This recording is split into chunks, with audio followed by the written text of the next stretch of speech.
ده ايه الحظ اللي زي الزفت ده؟ هو انا عملت ايه بس عشان يحصل لي كل ده؟ كل مرة نفس الوجع ونفس الخيبة، بس كل مرة بوش مختلف. هو انا ليه حظي وحش كده مع الناس؟ استني، اكيد السؤال ده عدى عليكي قبل كده، يمكن مرة ويمكن اكتر، بس يمكن المشكلة مش في حظك. خليني اقولك رد يمكن يرضيكي. بعد ما العلاقة بتخلص وتقعدي مع نفسك تحاولي تفهمي ايه اللي حصل، تفتكري الاولاني وتقولي لا المشكلة كانت فيه، وبعدين تفتكري اللي قبله وتقولي لا ده كمان كان غلطان. لكن فجأة يظهر سؤال صغير قوي في دماغك: ليه كل مرة النهاية شبه اللي قبلها؟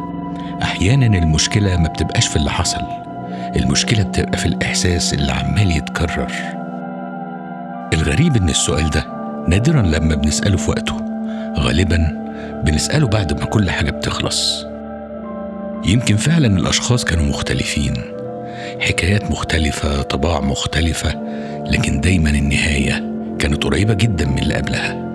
كأن الأشخاص بيتغيروا لكن القصة بتفضل هي.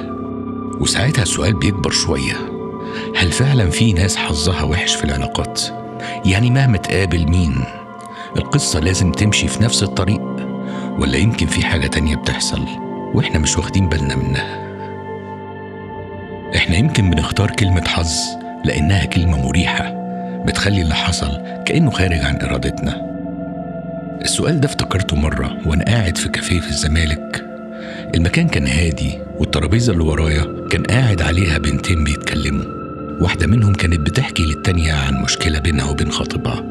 الحقيقة أنا كنت يدوب سامع الكلام بالعافية ومن غير تركيز، لكن فجأة قالت جملة خلتني أركز غصب عني. قالت المشكلة دي نفسها كانت بتحصل مع خطيبي اللي قبله، وبعدين سكتت لحظة وقالت أنا مش فاهمة ليه دايما يحصل معايا كده. الجملة دي ناس كتير قالتها قبل كده: أنا ليه حظي وحش كده مع الناس؟ ساعتها سألت نفسي سؤال بسيط: هو فعلا المشكلة في الحظ ولا يمكن في حاجة تانية أغرب شوية؟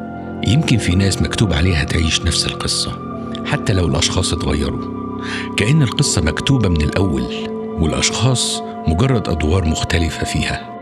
يمكن المشكلة مش في الناس اللي بتقابلهم، المشكلة يمكن في القصة اللي عمالة تتكرر. لكن الفكرة دي خلتني أفكر في احتمال تاني: يمكن إحنا مش بس بنقابل الناس، يمكن نكون بننجذب لنوع معين من الأشخاص، نوع بيشدنا حتى لو النوع ده مش مناسب لينا. أحيانا الإنسان ما بيختارش اللي يناسبه، هو بس بينجذب لشخص يشبه إحساس جواه، وممكن كمان يكون الإحساس ده مرتبط بجرح قديم، جرح اتكون من زمان، ومن غير ما نحس بنلاقي نفسنا طول الوقت بننجذب لناس تشبه الإحساس ده، حتى لو الإحساس ده هو اللي وجعنا قبل كده. إحنا أحيانا مش بندور على الشخص اللي يريحنا، إحنا بس بندور على إحساس عارفينه حتى لو مش فاهمينه.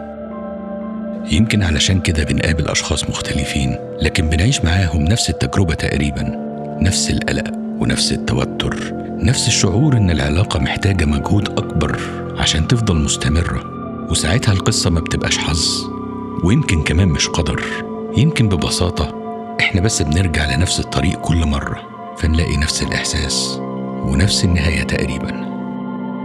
صحيح بنقابل أشخاص مختلفين تماما، لكن بنعيش نفس الوجع 1000 مرة. أحب أسمع رأيكم، هو فعلا في ناس مكتوب عليها تعيش نفس القصة؟ ولا الواحد مننا ممكن يكرر القصة بنفسه من غير ما يحس؟